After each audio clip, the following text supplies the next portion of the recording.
Hello, and welcome to today's episode of The Ways of the World, where we focus upon a different country and culture and discover the different ways of the world through the lenses of Villanova students and faculty.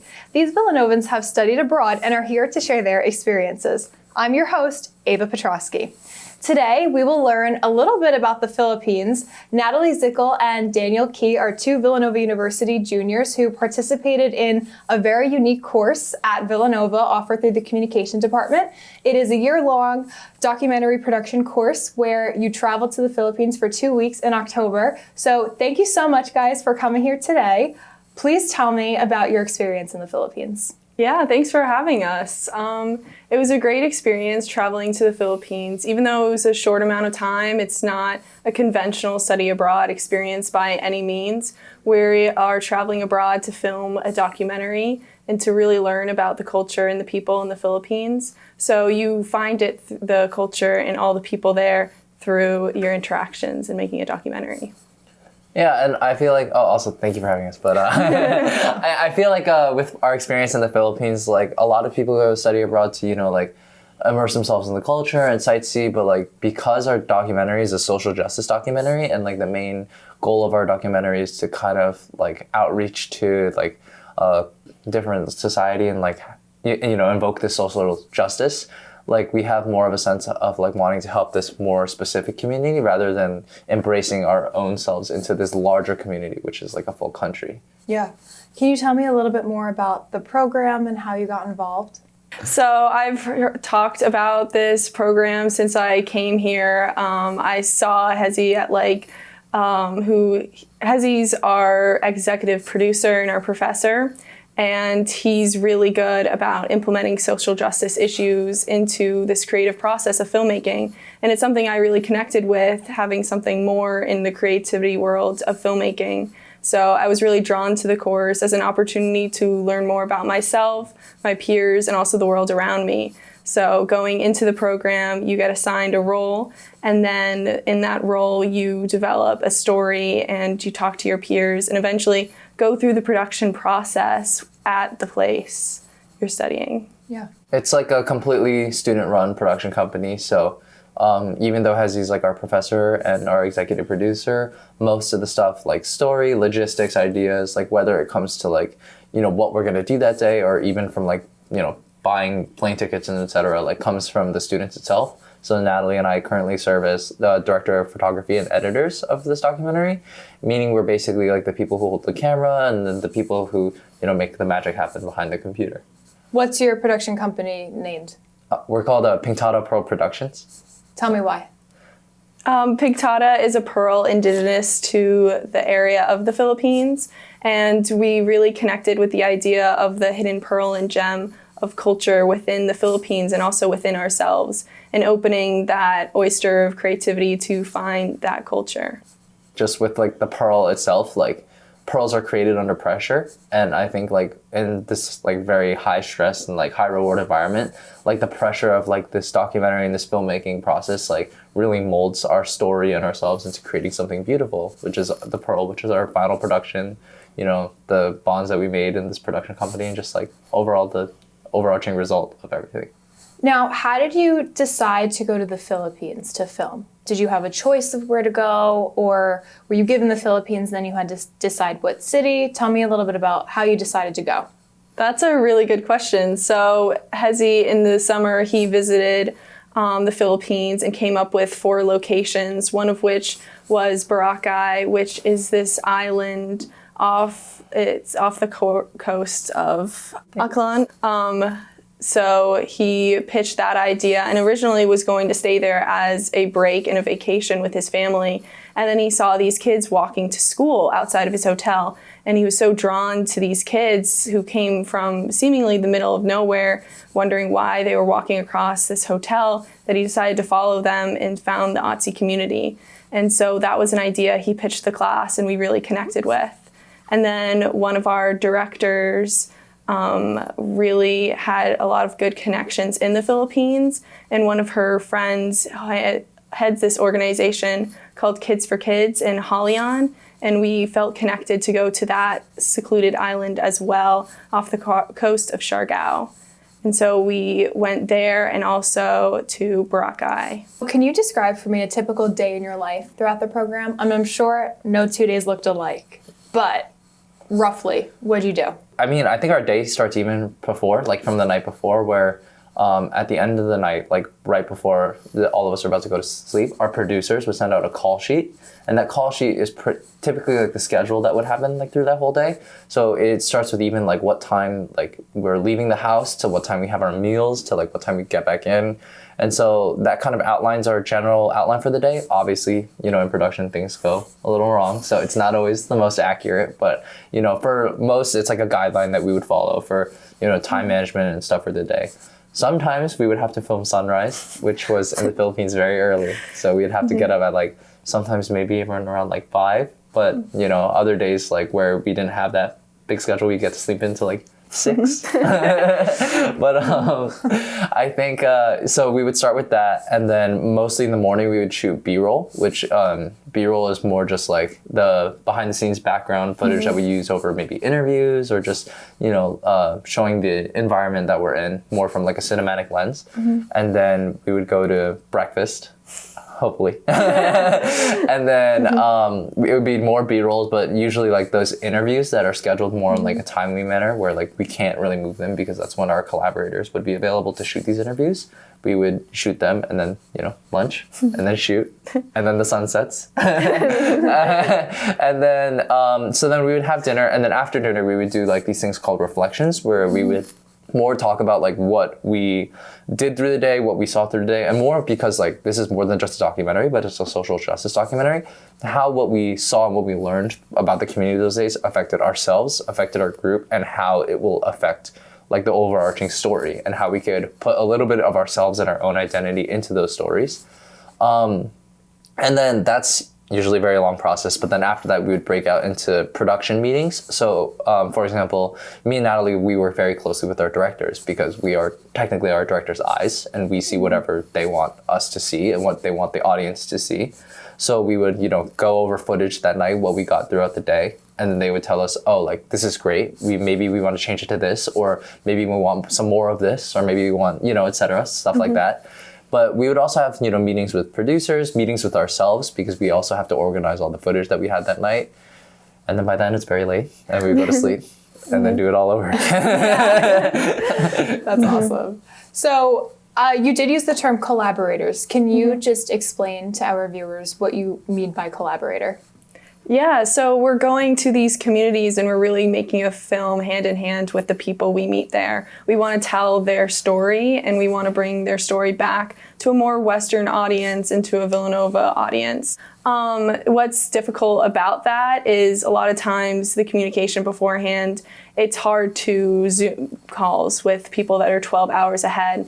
So it's a lot of late nights trying to Zoom call, trying to make sure that they're comfortable enough letting us in, all these Americans with huge camera equipments, into their community and filming their lives. Like, it's a very daunting task for them to accept us into their community, and they were so welcoming to us. One thing that really stood out to me in the beginning of the trip was we came into the Otzi community and they really questioned why we were here, and they asked us not to make any promises. And it's really been a difficult process in trying to fulfill the promises we've made to ourselves in telling their story, but also not make any false promises and try to fulfill their needs. Also, I just wanted to add on to that.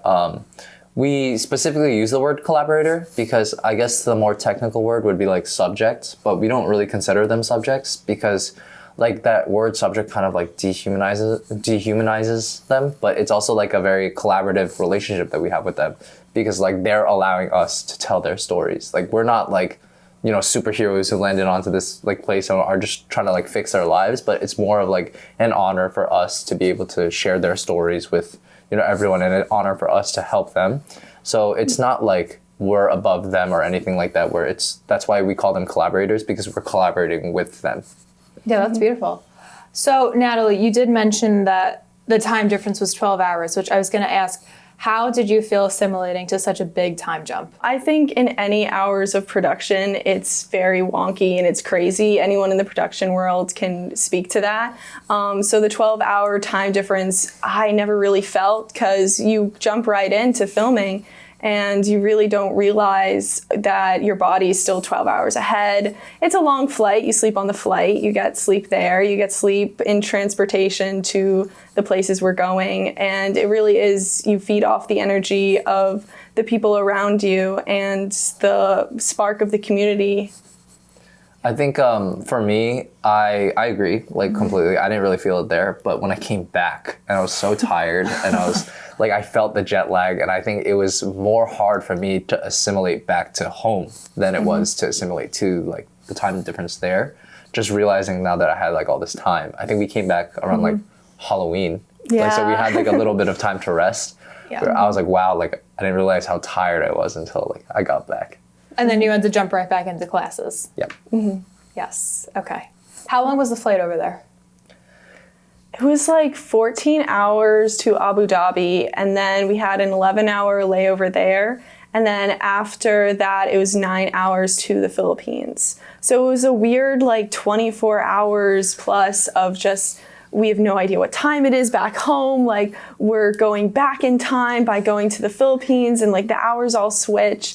So you really have to just trust your body and trust the process that you're going to be able to handle it, because you go right into the Philippines and you start filming that day. And you look back and you're like, wait, I haven't gone into a bed in so long, you know, at that point. Yeah. And you really have to jump into it. On the way there, we spent a little bit of time there, like more sightseeing and stuff like that. On the way back, we had like 2 hours. Okay. So actually, on the way back, it was, let me do this right. It was, we took a boat, and then from there we took a bus, and then from there we took a 2-hour plane. Yeah. And then that was Manila, which is the capital. And then we went to Abu Dhabi, which was a 9-hour plane. And then we had like maybe like an hour there because we got a little delayed. Oh, even less. Yeah. Yeah. We had to run through that airport, actually. We did not have a lot of time. And then from there, it was 12 hours to JFK.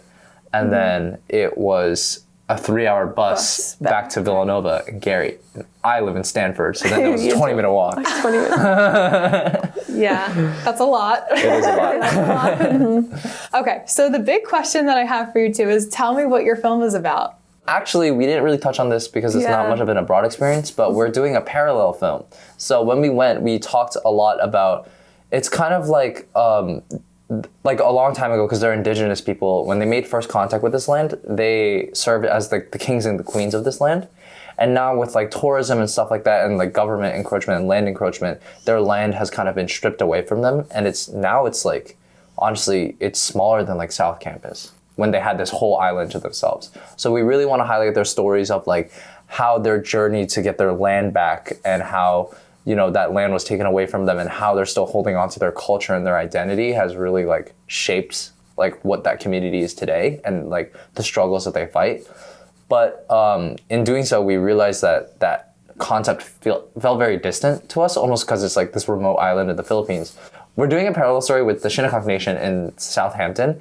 So, and they're kind of very similar, where they were the first point of contact of the Hampton region. But now, as we know, the story of the Hamptons is very, you know, rich and, you know, prone to tourism. So that land has also been taken away from them.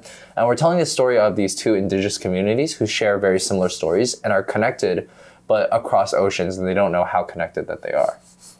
That is awesome. Do you have any shorts in addition to the documentary film? So we are doing a couple of vignettes leading up to the premiere. One is about the island of Anahawan, which is off the coast of Siargao. The other is about the island of Katiklan, or the community of Katiklan in the Mazda school. And they have a similar story about the Otzi community next to Boracay and their journey of learning.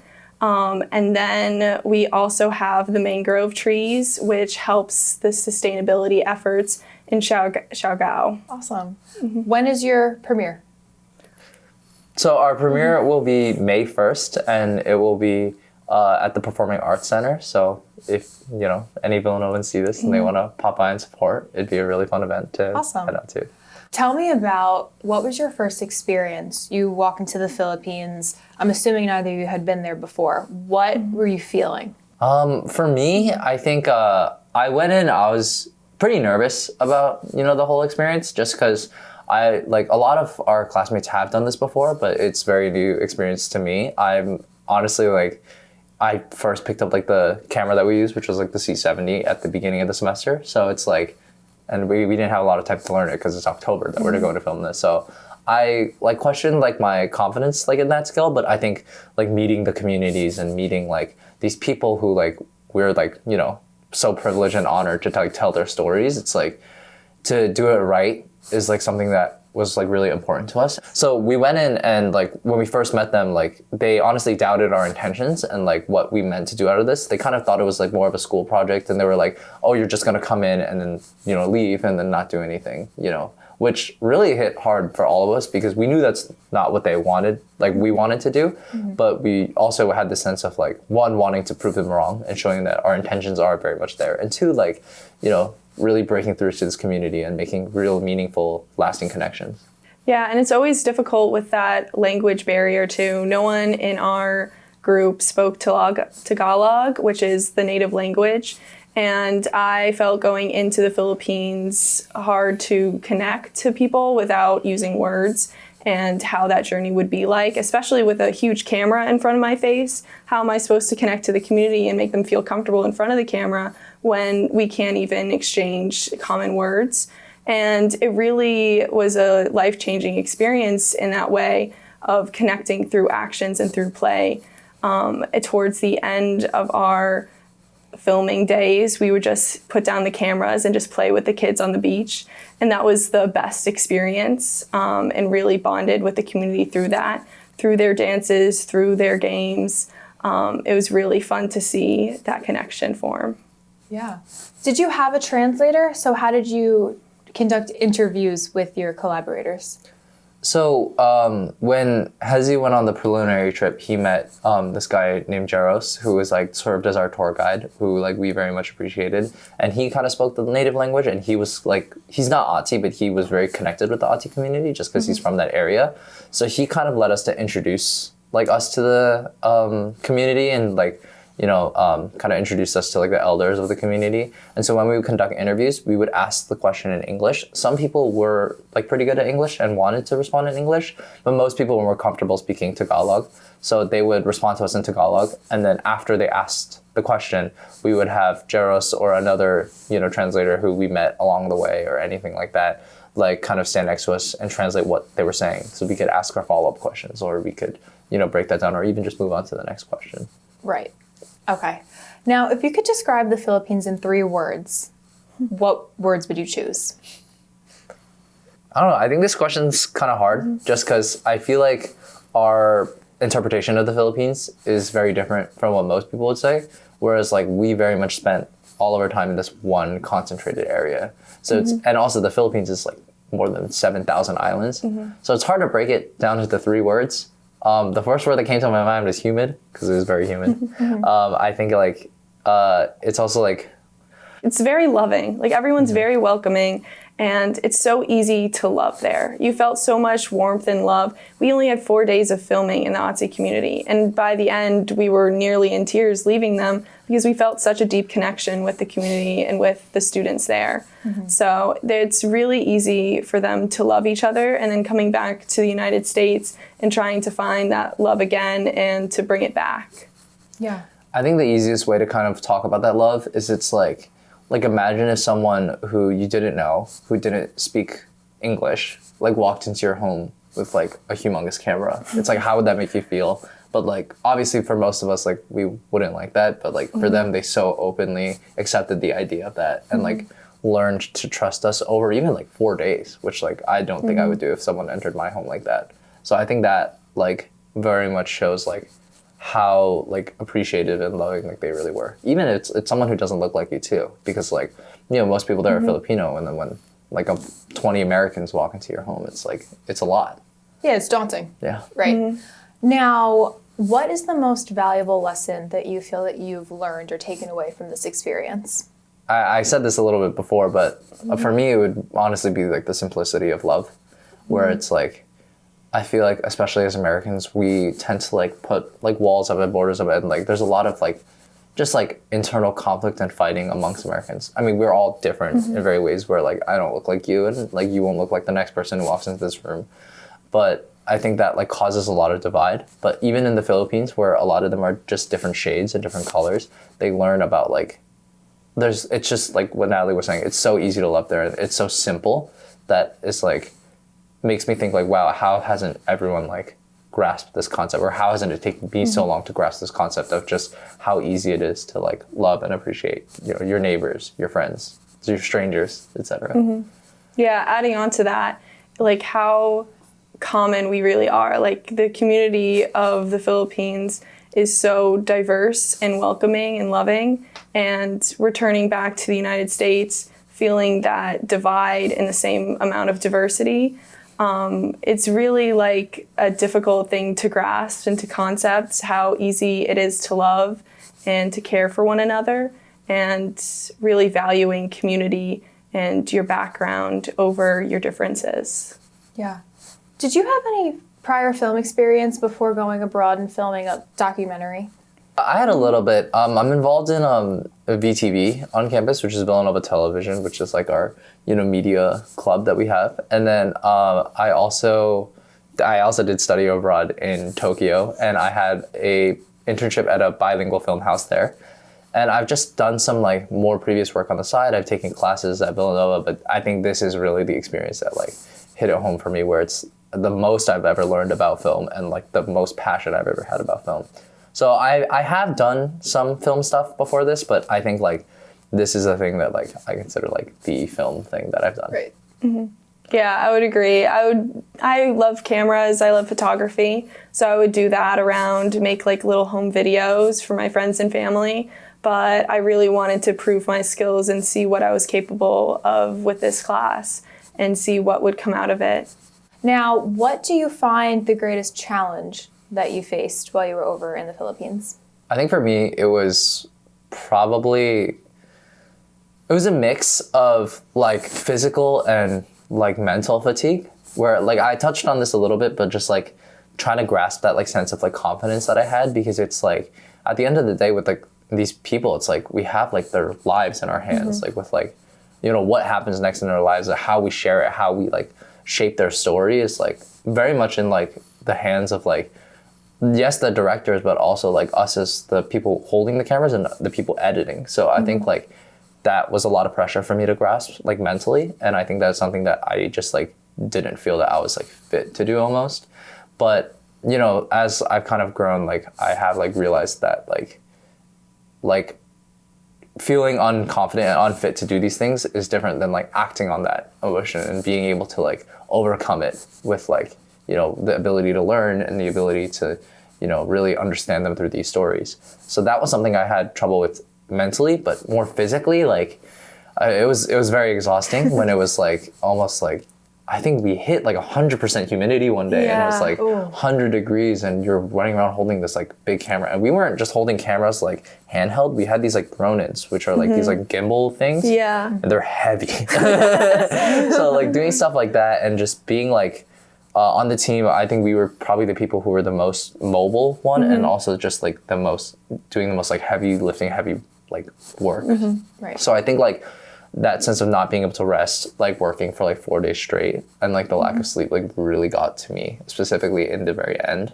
Yeah. And I think that was something that I had struggled with, but also like the love that the community showed us and just like being able to play with the kids after was like healing in itself. Yeah. How many hours of sleep did you average per night?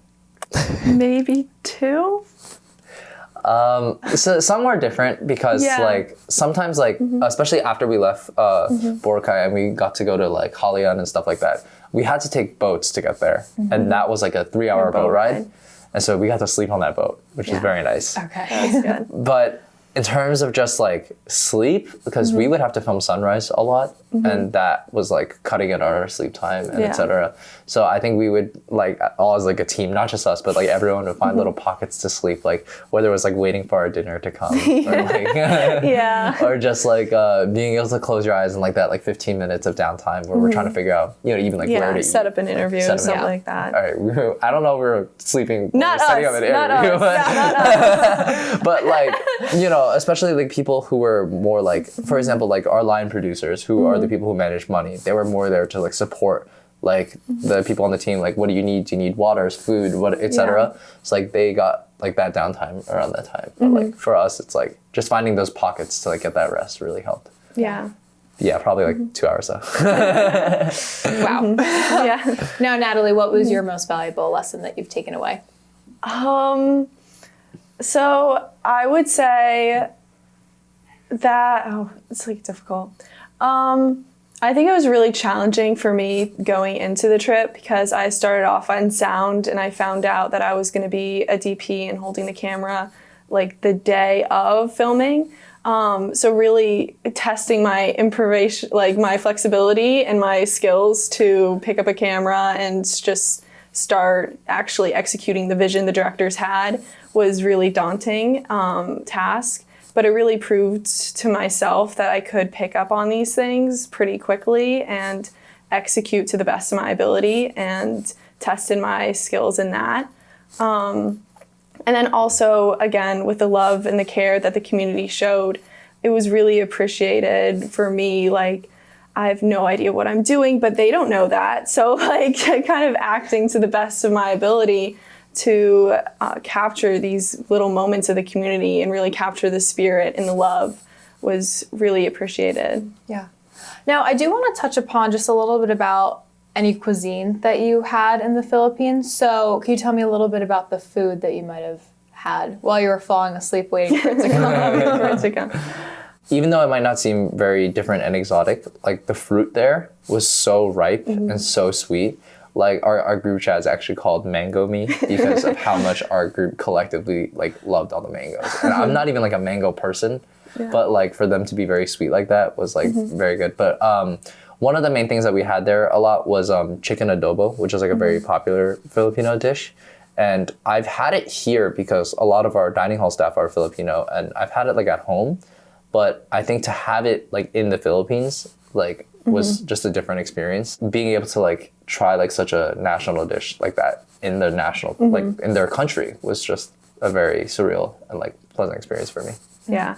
And then when we went to Halion, they made this incredible board of like fruits and chicken and fish. And it was like incredible the amount of work that they put in, and they like it spelled out like I'll Halion and welcome. And it was really cool to see the amount of work and effort they put into welcoming us into their island. And it was by far the best food I've ever eaten. My last question for you is, if you had to take, of all the footage you got, whether that be filmed from the documentary or a photo that you took with your phone, one snapshot that's your favorite or one that you feel encapsulates your entire experience there, describe that for me. So for me, I remember one instance very specifically because a lot of the kids that we worked with were like maybe under 5. So they usually don't really, enjoy it when we kind of stick like a big camera on their face, but like also like are kind of scared of it. So what I would do as a DP is I would set my camera down, like, because there's like on the Ronin, you can kind of like set like a more like tripod setup and then kind of put it on the floor. It's pretty small. So I'd put it like on this elevated surface and I'd flip the viewfinder so that they could see it, even though it's like them like in the lens. And then we would have like this focus motor where it's like putting things in focus, but we'd have to manually do that. And I would just show them and they'd be so intrigued by being able to see themselves on this little screen. So they kind of like gather around and like be like smiling and like giggling and stuff. And then all I'd have to do is just like kind of man the focus. So them being like so intrigued, like looking directly into the lens and like by like this piece of equipment, I think for me was like that like sense of like love that I keep touching upon, and like that like sense of wonder that like the community showed, I think is so encapsulated by that moment, which is through their kids, which is also like the future of their community as well. So I think like that's probably my favorite thing that I shot in the trip. Aw. Yeah, and it's fun when you get to that point of them being so curious about the camera. Suddenly they're all flocking behind you. They're like, oh, I want to see what you film. I want to see what you film. And it got to a point where I would just like set the camera off and like step away and they would film. Like I would just set it, they would move the gimbal up and down, film their friends. Aww. And it was really fun. Aw, that's adorable. Well, Daniel and Natalie, thank you so much for coming and sharing your very unique and very special experience about the Philippines. I really appreciate you being here.